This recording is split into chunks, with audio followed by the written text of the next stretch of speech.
Hello students and welcome back to our channel Siraj Shaikh the study. आज redemption of preference shares का lecture number 7 है, जिसमें हम cover करेंगे नए points of redemption of preference share. तो स्टार्ट करेंगे आज का क्लास।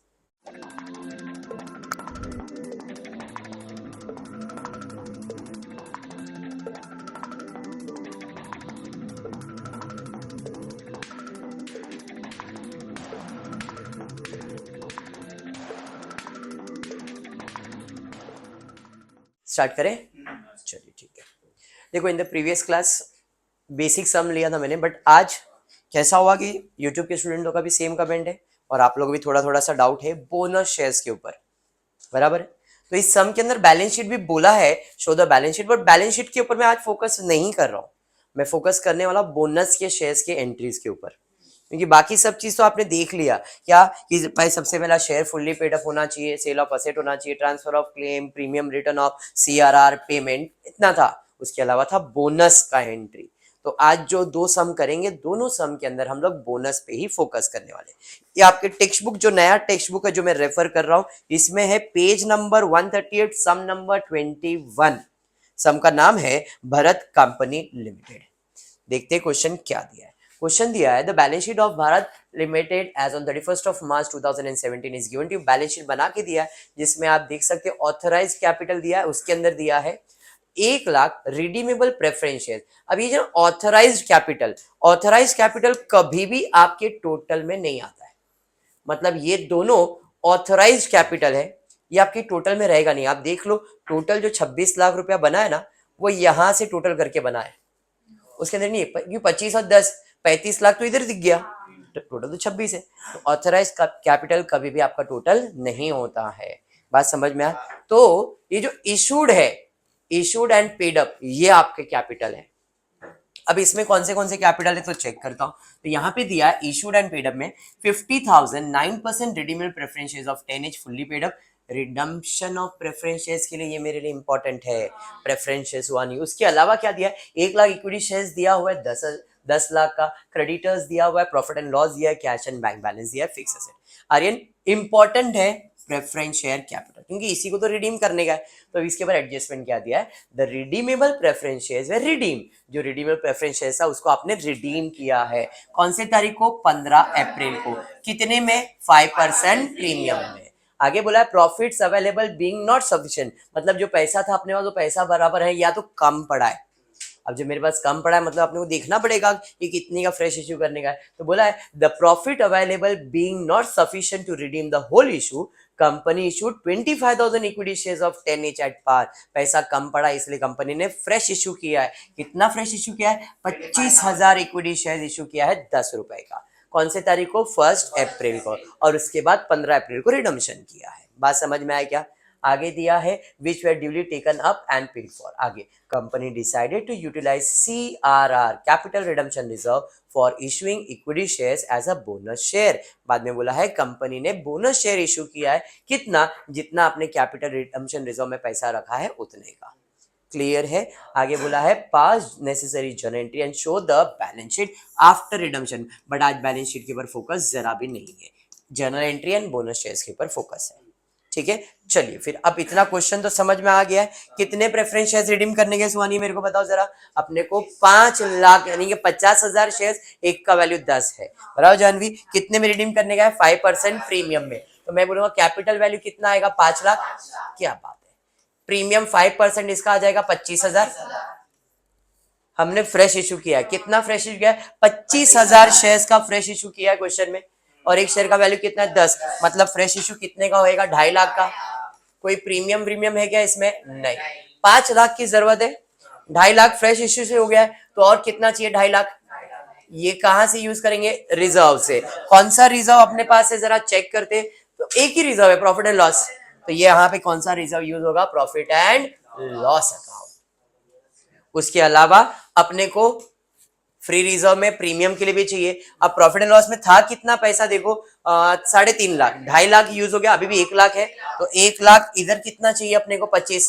तो भाई इधर 25 यूज ही कर सकते हैं अपन। तो ये 25 भी हमने किधर से यूज किया? Profit and loss. फॉर्मूला बन गया, काम खत्म। अब एंट्रीज के पीछे फोकस करते हैं। सबसे पहला एंट्री कौन सा आएगा? शेयर फुल्ली पेड, बट मेरे शेयर से फुल्ली पेड अप है। उसके बाद कोई असेट बेचा है? नहीं। मतलब फ्रेश इशू हुआ है इक्विटी शेयर्स का, तो फ्रेश इशू का मतलब पैसा आएगा शेयर्स जाएगा।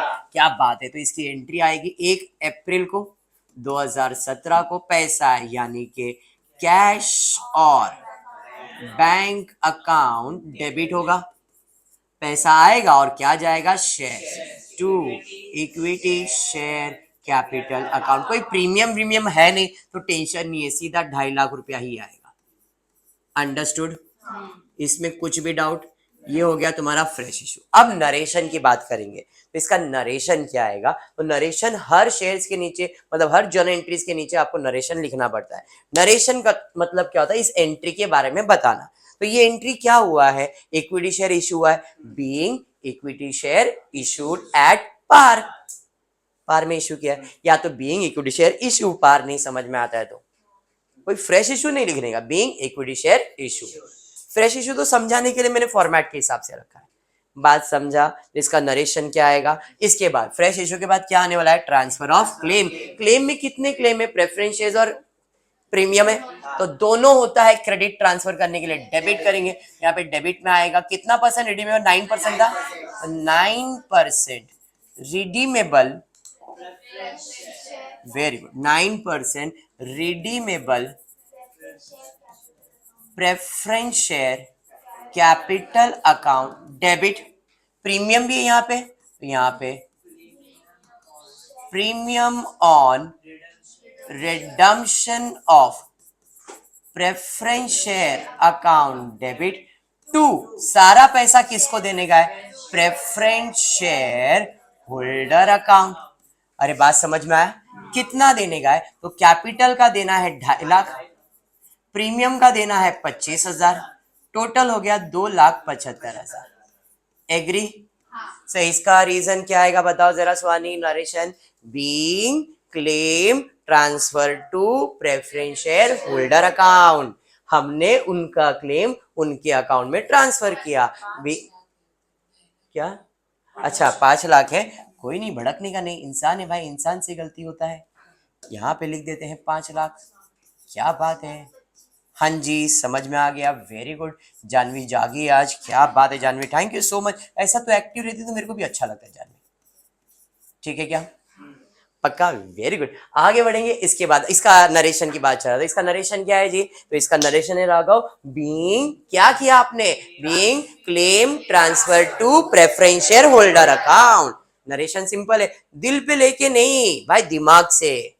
दिल से लेने में प्रॉब्लम, दिमाग वाला आगे निकल जाता है, बराबर है, दिल वाला आर्यन बनता है। आर्यन तू ध्यान दे बेटा, तू तो यार किसी की यादों में खोए हुए।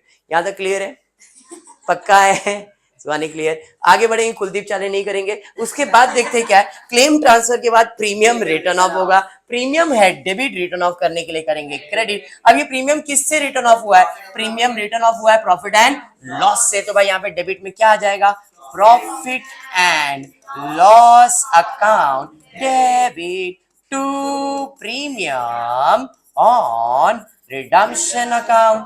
કેટલો 25,000 સમજી ગયું? हाँ, लखवानु नहीं, पाप लाख से क्या बोलो पुष्पा बन जाएगी बेशरम, ध्यान दे, कर रही है कॉपी।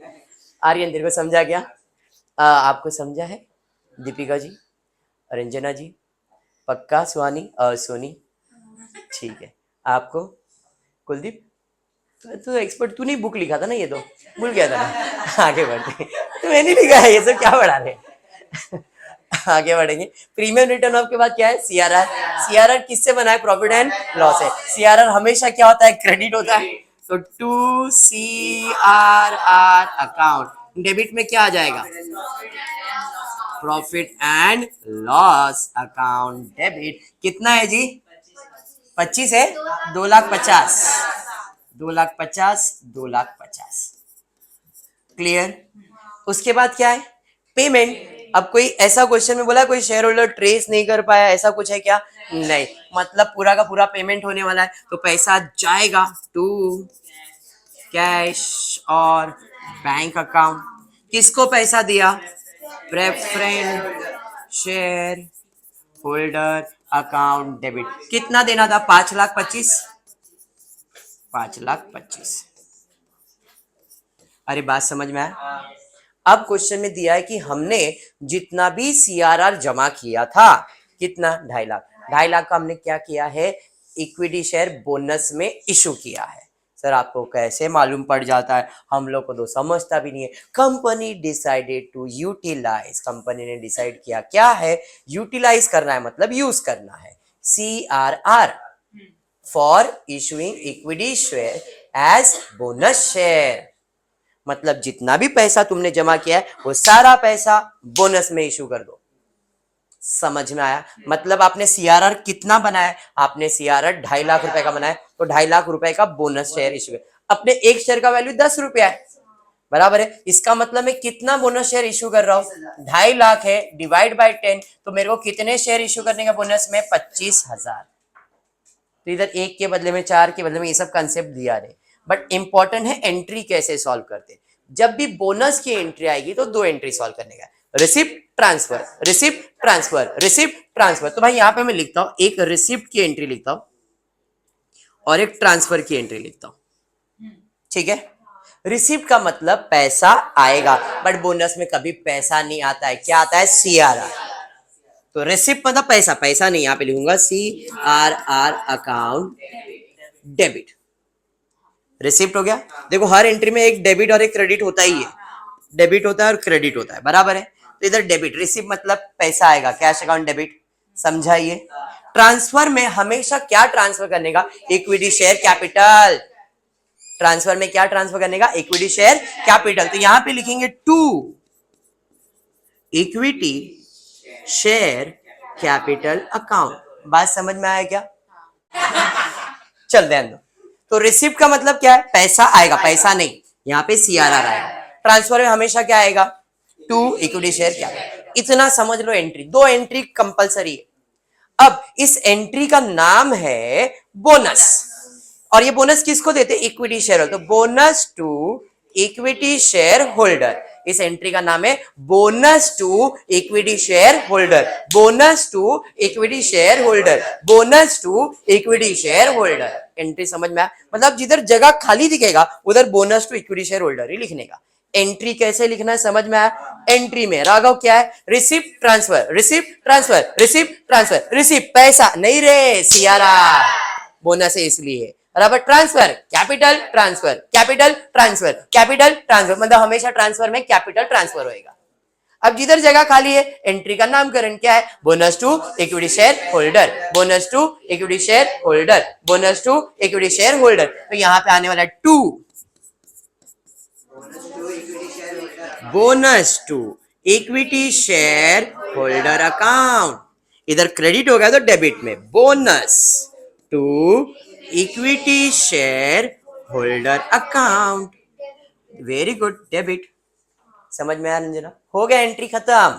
अभी यहाँ पे ज्यादा सोचने जैसा नहीं था, कितने का इक्विटी शेयर बोनस इश्यू करने का, 2.5 लाख। तो यहाँ पे fill in the blank, CRR है 2.5 लाख और इतने का ही बोनस इश्यू करने का है। जितना बोनस क्रेडिट उतना बोनस डेबिट करो।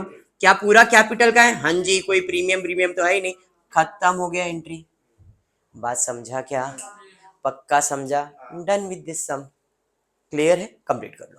चलिए स्टार्ट करेंगे second sum. Textbook page number 149, sum number 28, AMC limited. The summary balance sheet of AMC Limited as on 31st of March 2017 is given as follow.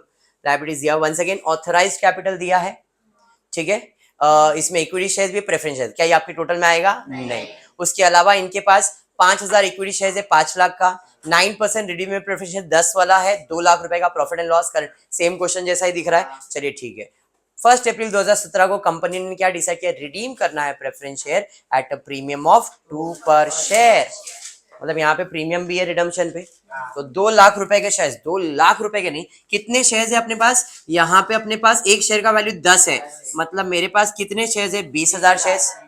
एक का value 10 तो 2 लाख आएगा, but redeem कितने में करने का, 2 रुपया प्रीमियम, मतलब 40,000 प्रीमियम हो जाएगा। 20,000 पे 2 रुपया कैलकुलेट करोगे तो ठीक है। उसके बाद investment realise at a cost of 80%, मतलब जो भी कॉस्ट है उसको कितने में रियलाइज किया, 80% में, मतलब 20% का लॉस हो गया। सिंपल सा बात है। इन शॉर्ट डायरेक्टली वो सर 20% लॉस पे बेचा ऐसा बोलता तो भी समझ में आ जाता।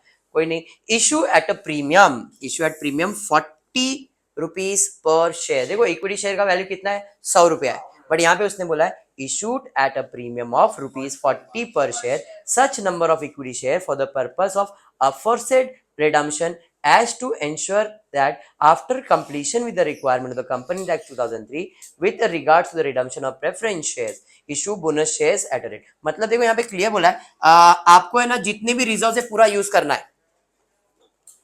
issue at a premium of rupees 40 per share such number of equity shares, such मतलब कितना पता नहीं है, क्लियर है। सच नंबर ऑफ इक्विटी शेयर मतलब कितना है आपको पता नहीं है। आपको जितने भी रिडम्पशन के लिए रिजर्व यूज करना, आप मेरे पास रिजर्व में खाली एक ही रिजर्व है, कौन सा है, प्रॉफिट एंड लॉस, मतलब profit and loss he use करना आपने को। तो प्रॉफिट एंड लॉस यूज करने के लिए बोला है उसने कंपनीज एक्ट 2000 खाली बोला है credit balance in profit and loss account would be 25,000, मतलब 25,000 रुपए छोड़ के जितना भी प्रॉफिट है वो यूज कर लो, और फिर आपको लगे पैसा कम है तो उतने पैसे का आपको क्या करने का है, फ्रेश इशू करना है। ऐसे टाइप के सम्स हमने ऑलरेडी किए हैं। फिर बोनस इशू करना है at rate of 1 share for 20 shares held. Bonus के बारे में बोला है एक बोनस शेयर इशू करना है, अगर 20 शेयर है तो वो तो एंड में ही करेंगे। ठीक है, क्वेश्चन क्लियर हो गया। यहाँ पे प्रीमियम में रिडम्पशन करना है और कितने रिडम्पशन करना है ये सब अपने पास है। आ जाता हूँ वर्किंग की तरफ। 2 लाख का रिडम्पशन होगा, बराबर है, यहाँ पे 2 lakhs का रिडम्पशन होगा। 2 रुपीज प्रीमियम यानी कि 40,000, मतलब मुझे 2 लाख रुपए की जरूरत है। चलिए ठीक है, अब इसके लिए मैंने क्या क्या किया है, एक इन्वेस्टमेंट बेचा है नहीं, बट इन्वेस्टमेंट में लॉस में बेचा है। तो कितने का इन्वेस्टमेंट जरा देखता हूँ, 2 लाख का है। 2 लाख का 20% कैलकुलेट करो कितना रहा है, देखो 2 लाख का 20% 40,000 आएगा। 40,000 लॉस में बेचा है मेरे पास, प्रॉफिट एंड लॉस में, मतलब यहाँ पे इन्वेस्टमेंट में लॉस कितने का हुआ है, 40,000 का। अब जो भी लॉस है वो कहाँ जाएगा, प्रॉफिट एंड लॉस में ही ना। तो प्रॉफिट एंड लॉस में टोटल मेरे पास बैलेंस कितना था, 2 लाख था, उसमें से 40,000 तो लॉस हो गया,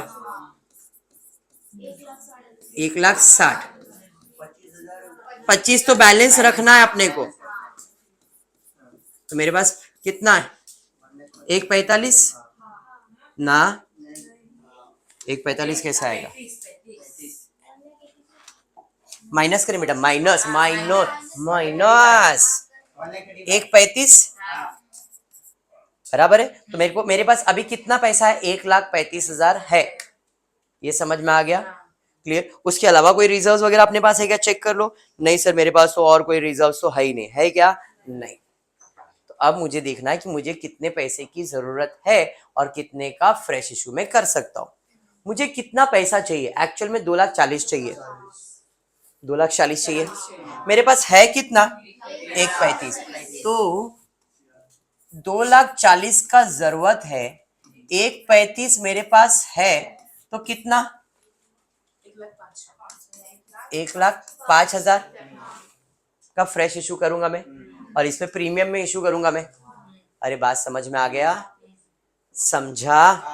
मतलब आप फ्रेश इशू कितने का करोगे, 1,05,000 का, ठीक है। और उसमें कितना प्रीमियम बोला उसने, 40 रुपया प्रीमियम बोला, तो प्रीमियम को अलग से करेंगे अपन। क्लियर है ना, इसमें कुछ भी डाउट, पक्का समझा। तो मेरा फ्रेश इशू होगा 1,05,000 का प्लस जो भी आएगा प्रीमियम, ठीक है। तो सीआरआर कितने का बनेगा, 95, 2 लाख की जरूरत है, 95 और 40,000 इधर, 95 प्लस 40 देखो 1,35 हो जाएगा। प्रॉफिट एंड लॉस से ये सब हो गया, और 1,05,000 का फ्रेश इश्यू हो गया। बात समझा, पक्का। चलिए ठीक है, आ जाते हैं एंट्री की तरफ। सबसे पहला शेयर फुल्ली पेड अप होना चाहिए, शेयर फुल्ली पेड अप है। फिर सेल ऑफ असेट है, इन्वेस्टमेंट बेचा है, तो इसकी एंट्री है, पैसा आएगा, बराबर है, कैश और बैंक, पैसा आएगा और क्या जाएगा, इन्वेस्टमेंट। इन्वेस्टमेंट कितने का था, 2 लाख, 80% में बेचा, मतलब 1,60 में बेचा, तो बाकी अपने लिए लॉस है। तो यहाँ पे कहा जाएगा, profit and loss account debit, कितने का लॉस, 40।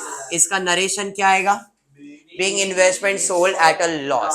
समझ में आया? नेक्स्ट उसके बाद क्या है? इसके बाद क्या है? Fresh issue. फ्रेश इशू करेंगे। कितने शेयर्स है अपने पास फ्रेश इशू करने के लिए? कितने शेयर्स है? 1,05,000 ना, शेयर्स नहीं, वो तो रुपीज है। तो अपने को कितने में फ्रेश इशू करने बोला? तो एडजस्टमेंट में दिया है ना ऑलरेडी। देखो कितना दिया हुआ है, कितने में इशू करने? एट अ प्रीमियम ऑफ 40 पर शेयर। अपने शेयर्स का वैल्यू कितना है? 100 रुपया, मतलब 140 रुपए में इशू करने का है। बराबर है। देखो 140 में अगर मैं इशू कर रहा हूं तो 1,05,000 का इशू, तो नंबर ऑफ शेयर्स कितना आ रहा है? 1,05,000 डिवाइड बाय 140 करो, कितना आ रहा है? 2625 शेयर्स आ रहे। समझ रहा है मैं क्या बोल रहा हूं? नहीं, मेरे को 1,05,000 शेयर्स कैपिटल का है ना ये, तो इसके अंदर मेरे को प्रीमियम भी ऐड करना है। अब प्रीमियम कितना है? 40 रुपया, बराबर है। इसमें आने वाला है प्रीमियम, तो अपने को नेट 140 रुपए के शेयर इशू करने के, बराबर है। 140 रुपए के शेयर इशू करने हैं। ये शेयर कितने वाला है? 100 रुपया। 100 में 40 ऐड करेंगे तो 140 आएगा। तो आप अगर इसको डिवाइड कर दोगे तो 1050 शेयर्स आ जाएगा। और 1050 इंटू 40 करो, देखो कितना आता है। 1050 इंटू 40 करो, 42,000 आता है, बराबर है। तो यहाँ पे प्रीमियम कितना आ गया? तो टोटल वैल्यू कितना हो गया? 1,47,000। बात समझा मैंने क्या कहा? मैंने 1,05,000 रुपए के शेयर इशू किए, इसमें मुझे ऐड करना है मेरा प्रीमियम। अब प्रीमियम कितना है वो पता नहीं है, 140 रुपए है। मेरा 40 के नंबर ऑफ शेयर्स पता होने चाहिए ना। मेरे शेयर्स का कीमत 140 है। सर ये कैसे मिला? आपको दिया है ना इक्विटी शेयर्स का, एक शेयर का वैल्यू 100 रुपया है। तो अगर कैपिटल वैल्यू, क्योंकि ये शेयर जो है ये कैपिटल वैल्यू ना, कैपिटल वैल्यू 100, प्रीमियम वैल्यू 40, तो शेयर्स का कीमत 140। अब मुझे ये मालूम है क्या? नहीं, मुझे कैपिटल मालूम है, तो मैंने इसको डिवाइड बाय क्या कर दिया? 100 कर दिया। समझ में आया क्या? डिवाइड बाय 100 करोगे तो नंबर ऑफ शेयर्स आ गए, कितने आ गए? 1050 आ गया। 1050 को 40 रुपए से मल्टीप्लाई करो, 42,000 रुपीज प्रीमियम आ जाएगा। समझ में आ गया? चलिए, तो अपने को मिल गया कितने शेयर इशू किए आपने? आपने इशू किए 1050 शेयर इशू किए हैं 140 रुपए में। ठीक है, चलिए ठीक है। अब आते हैं फ्रेश इशू करेंगे तो पैसा आएगा कैश और बैंक अकाउंट डेबिट, और क्या जाएगा? Capital to equity share capital to premium on equity shares. देखो कैपिटल था 1,05,000, प्रीमियम था 42,000, टोटल हो गया 1,47,000। एग्री? इसमें कुछ डाउट? ठीक है। फ्रेश इशू के बाद ट्रांसफर ऑफ क्लेम 2,40,000 क्लेम में जाएगा, तो यहां पे आएगा 9% redemption of preference share capital account debit, फिर premium on redemption account debit to preference share holder account. Capital का देना था 2 लाख, इधर देना है 40,000, 2,40,000। बात समझ में आ गया? पक्का समझा है? उसके बाद क्या है? Premium return of. प्रीमियम था डेबिट, रिटर्न ऑफ किया। अभी ये किधर से यूज किया मैंने? प्रॉफिट एंड फ्री रिजर्व में। कौन सा रिजर्व यूज किया? Profit and loss. तो यहां पे आ जाएगा profit and loss account debit, बराबर है। Profit and loss account debit to क्या है ये? Premium on redemption account. कितना? 40,000, 40,000, बराबर। उसके बाद क्या है? सीआरआर कितने का बनाया? सीआरआर 95। इधर से प्रॉफिट एंड लॉस से, वेरी गुड। यहाँ पे आएगा profit and loss account debit to CRR account. कितना? 95,000, 95,000। And the last one is payment. किसको करेंगे? Preference share holder account debit to cash और बैंक अकाउंट कितना देने का है 2,40,000। क्लियर है सोनी यहाँ तक? अब ये हो जाने के बाद आ जाते हैं बोनस के ऊपर। अब बोनस के बारे में क्या बोला है क्वेश्चन में, एक बार फिर से रीड करते हैं। बोनस के बारे में आर्यन क्या बोला है? बोनस के बारे में बोला है at a rate of 1 share for 25 share held on 31 March 2017। Very important date. हमने फ्रेश इशू कौन से तारीख को किया है? 1 अप्रैल। ये दिया है 31 मार्च। अब बोनस में कौन से शेयर लेने गए? 31 मार्च तक के ही लेने गए, फ्रेश इशू के नहीं। अगर ये डेट नहीं दिया रहता तो हम अज्यूम करते हैं इसके अंदर फ्रेश इशू भी ऐड करना पड़ेगा, क्योंकि उसका भी फ्रेश इशू हुआ है ना, इक्विटी शेयर, और बोनस इक्विटी शेयर होल्डर को देने का है, तो पुराने वाले को भी देंगे और नए वाले को भी देंगे। बट इस क्वेश्चन में नहीं। क्यों? क्योंकि उसने बोल दिया है कि कौन से तारीख तक के शेयर होल्डर को बोनस मिलेगा? 31 के तक कोई मिलने वाला है। बात समझा क्या? मतलब बोनस सिर्फ 31 मार्च के शेयर होल्डर को मिलेगा, 1 अप्रैल के बाद वाले इक्विटी शेयर होल्डर को नहीं। 1 तारीख का इक्विटी शेयर इशू किया था ना हमने, फ्रेश इशू किया ना इक्विटी शेयर, उनको बोनस नहीं है। तो पुराने इक्विटी शेयर्स कितने हैं मेरे पास? तो पुराने इशूड इक्विटी शेयर्स कितने हैं? 5,000 है। 5,000 बराबर है। क्वेश्चन में क्या बोला है? अगर आपके पास 25 शेयर्स है, सॉरी 20 शेयर्स है, तो एक बोनस में मिलेगा। बराबर? कितने शेयर्स है? अगर तुम्हारे पास 20 शेयर्स है तो बोनस कितना मिलेगा आपको? एक। सर मेरे पास 5,000 शेयर्स है तो मुझे कितना बोनस? समझा? ऐसे सिचुएशन हम क्या करेंगे? जो मल्टीप्लाई हो रहा है वो ऊपर, जो 2 नंबर्स है वो मल्टीप्लाई हो जाएंगे। 5,000 इंटू 1 डिवाइडेड बाई 2, तो 2,500। अच्छा 20 है क्या? तो 1 0 कम हो जाएगा, कोई नहीं, 1 0 कम हो जाएगा। बराबर है। तो यहाँ पे 250 शेयर्स बोनस मिलेगा। अरे बात समझा? एक शेयर का कीमत कितना है बोनस? एट प्रीमियम में ऐसा कुछ बोला है क्या? नहीं, मतलब एट पार ही रहेगा। तो एक शेयर का कीमत कितना है? 100 रुपया। मतलब अपने को बोनस कितने का इश्यू करने का है? 250 शेयर्स, एक का वैल्यू 100, मतलब 2.5 लाख रुपए का। 25,000 लिखा मैंने, बोल दिया ज्यादा। 25,000 क्लियर है? तो आपको कितने का बोनस इश्यू करने का है? 25,000। क्लियर है? अब आ जाते हैं एंट्री की तरफ। कैलकुलेशन समझ में आ गया? एंट्री में कितनी एंट्री आने वाली है? पहला आएगा रिसिप्ट, फिर आएगा रिसिप्ट का मतलब पैसा, पैसा नहीं CRR। क्या बात है, CRR अकाउंट डेबिट। ट्रांसफर में क्या ट्रांसफर करने का? Capital to equity share capital account. Entry का नाम bonus to equity share holder, तो to bonus to equity share holder account. Debit में same, bonus to equity share holder account debit. बराबर है। मुझे कितने का बोनस इश्यू करने का? 25। मेरे CRR में कितना पैसा है? 95। 25 तो मिल जाएगा ना उसमें से, इधर 95 लिखने की जरूरत है क्या? नहीं। तो 25 जितना क्रेडिट उतना डेबिट कर दो, पूरा कैपिटल में कोई प्रीमियम तो है नहीं। एंट्री समझ में आ गया बोनस का? पक्का समझा है? तो आज इतना ही करते हैं, नेक्स्ट लेक्चर में कुछ नए सम्स करेंगे। होपफुली आपको वीडियो पसंद आएगा तो प्लीज वीडियो को लाइक कर देना, फ्रेंड्स ग्रुप में शेयर करना और चैनल को सब्सक्राइब करना। Thank you for watching the video.